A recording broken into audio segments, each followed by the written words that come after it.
Assalamualaikum warahmatullahi wabarakatuh. Selamat malam dan salam sejahtera. Bapak Ibu, malam ini saya akan menyampaikan tentang kehidupan yang paripurna.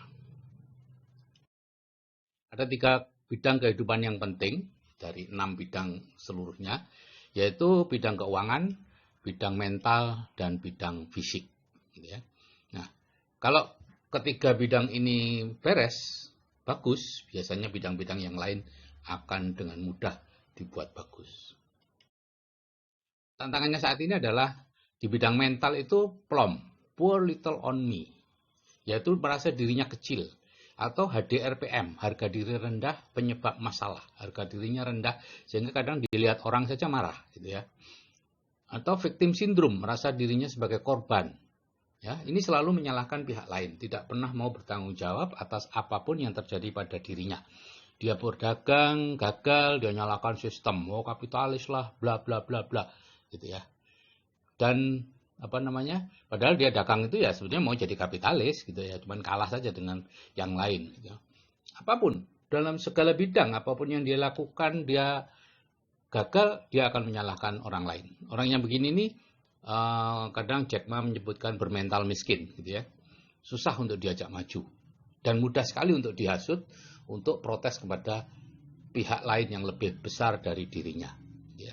Nah, kemudian dari fisik itu ada 2, yaitu pola pikir sakit dan radikal bebas. Kalau radikal bebas itu nyata, ya, yaitu dulu radikal bebas hanya 2, yaitu oksigen dan sinar matahari, ya, itu menghidupi kita tapi sekaligus juga mematikan kita pelan-pelan.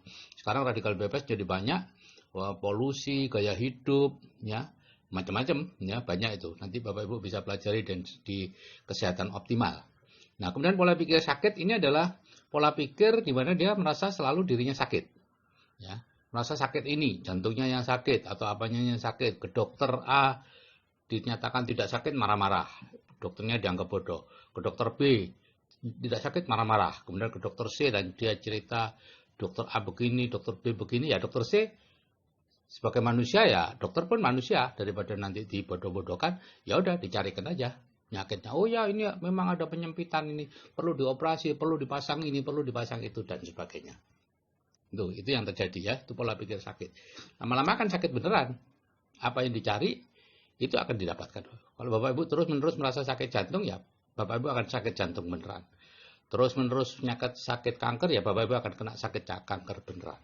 Ya, itu yang akan terjadi di dalam kehidupan ini. Dan tantangan yang ketiga di bidang keuangan, yaitu kita punya life map miskin, ya, yaitu life map mana bekerja keras mencari uang, ya, bukan mencari nafkah Bapak Ibu, mencari uang, gitu ya, beda ya. Kalau mencari nafkah itu normal, bisa dengan cara membangun aset, itu pun mencari nafkah. Tapi ini betul-betul mencari uang, bekerja keras untuk uang. Nah, biasanya yang punya life map miskin ini akan jatuh dalam salah satu dari 2 kondisi, yaitu sudah bekerja keras bertahun-tahun penghasilannya segitu-gitu aja, atau sudah berpenghasilan besar bertahun-tahun tabungannya segitu-gitu aja. Setiap kali Anda punya uang, akan dengan cepat dikeluarkan. Supaya Anda tidak punya uang, supaya apa? Supaya tetap bekerja terus, karena tujuan hidup Anda dalam life map miskin adalah bekerja keras, mencari uang. Bapak Ibu, apapun yang terjadi pada diri kita itu awalnya dari pikiran, Bapak Ibu. Ya, dari pikiran akan menyebabkan tindakan yang diulang-ulang jadi kebiasaan yang terus-menerus jadi karakter, dan karakter itulah yang menjadi nasib kita. Jadi nasib Bapak Ibu sekarang ini bukanlah takdir Bapak Ibu, ini adalah sekedar dari hasil pola pikiran 5-10 tahun yang lalu.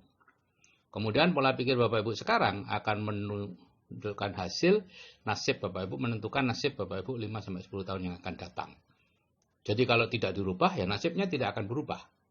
Kalau pikirannya dirubah, maka nasibnya juga akan berubah. Nah, apa yang disebut pikiran?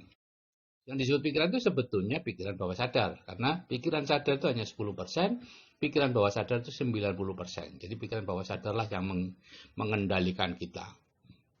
Nah, apa itu pikiran bawah sadar? Ya, pada saat kita lahir, itu kita putih bersih. Tidak ada pikiran apa-apa selain refleks-refleks dan kemauan untuk hidup yang kuat. Ya, semua berhasil. Kemudian mulailah dari lingkungan memasukkan.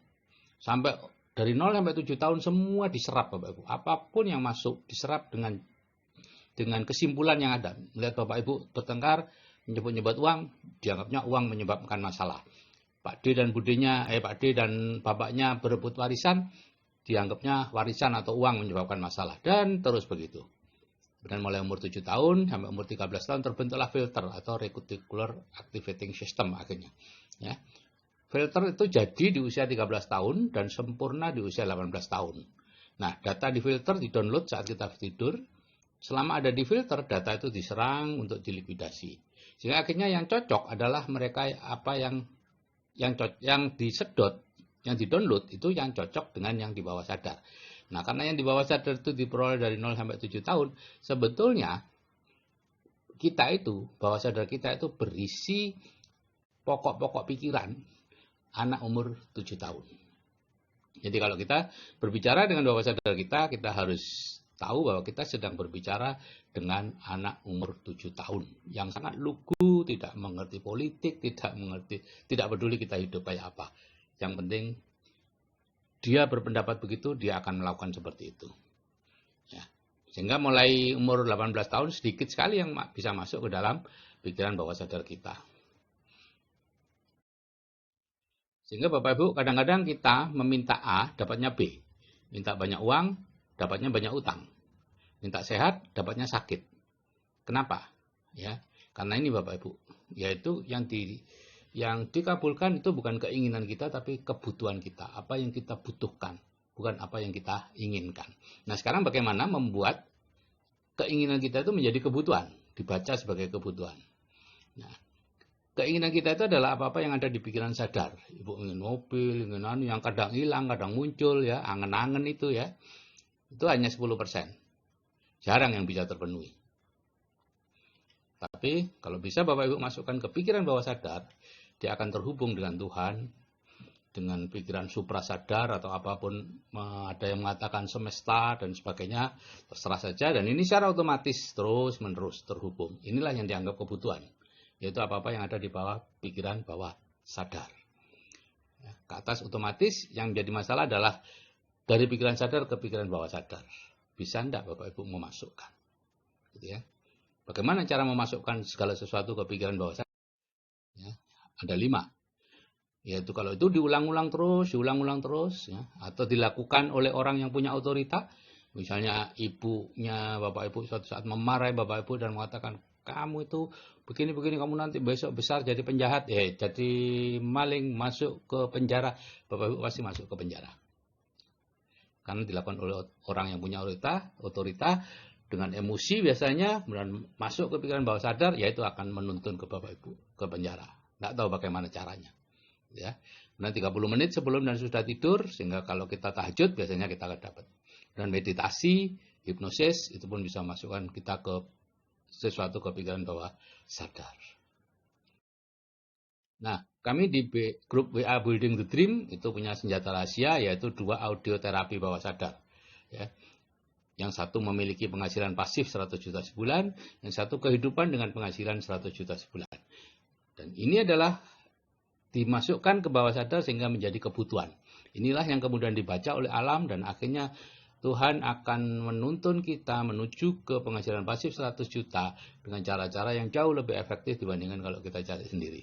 Gitu ya. Dia akan mencarikan jalan yang paling cepat, paling mudah, paling harmonis untuk kita mencapai tujuan kita. Yaitu sesuatu yang dibaca sebagai kebutuhan kita. Karena terus-menerus. Kita sendiri sudah lupa. Makanya saya katakan dengarkan 21 kali dengan benar, kemudian lupakan. Kalau bisa dengan cepat mendengarkannya. Ya, sehari berapa kali terserah. Kemudian lakukan internalisasi dengan hadir di seminar inspirasi yang ditunjuk dan mendengarkan CD-CD inspirasi itu di program lanjutan. Ya. Dan saya tidak menjual seminar Bapak Ibu, saya sendiri ikut seminar ini dan berapapun Bapak Ibu ikut seminar ini, berapa orang pun Bapak Ibu, saya tidak mendapatkan bonus atau potongan harga atau diskon atau apapun dari panitia. Ya. Jadi ini hanya seminar yang saya ikuti selama 14 tahun ini dan saya anggap seminar yang terbaik dan yang bisa mengubah kehidupan orang. Karena itu yang saya bisa lihat. Kemudian untuk CD-CD inspirasi akan saya bagikan secara gratis di grup. Nah, hasil akhirnya adalah kalau kita sudah punya mental positif, karena selalu hadir di tengah-tengah orang yang berpikiran positif, Kemudian kita punya fisik sehat optimal karena tahu cara mengatasi radikal bebas dan lain-lain ya. Nanti diajarkan itu di CAA, di grup CAA. Kemudian kita secara keuangan sudah menjadi kaya sejati, yaitu memiliki penghasilan pasif yang lebih besar dari biaya hidup kita. Maka dengan mudah kehidupan kita akan disempurnakan. Yang disebut sebagai kehidupan paripurna, yaitu di bidang keuangan, keluarga, fisik, mental, sosial, dan spiritual seimbang. Itulah Bapak Ibu, kalau saya yang sudah berumur saja bisa berubah, saya pastikan Anda juga pasti bisa. Saya akhiri, wassalamualaikum warahmatullahi wabarakatuh, salam sejahtera dan selamat malam.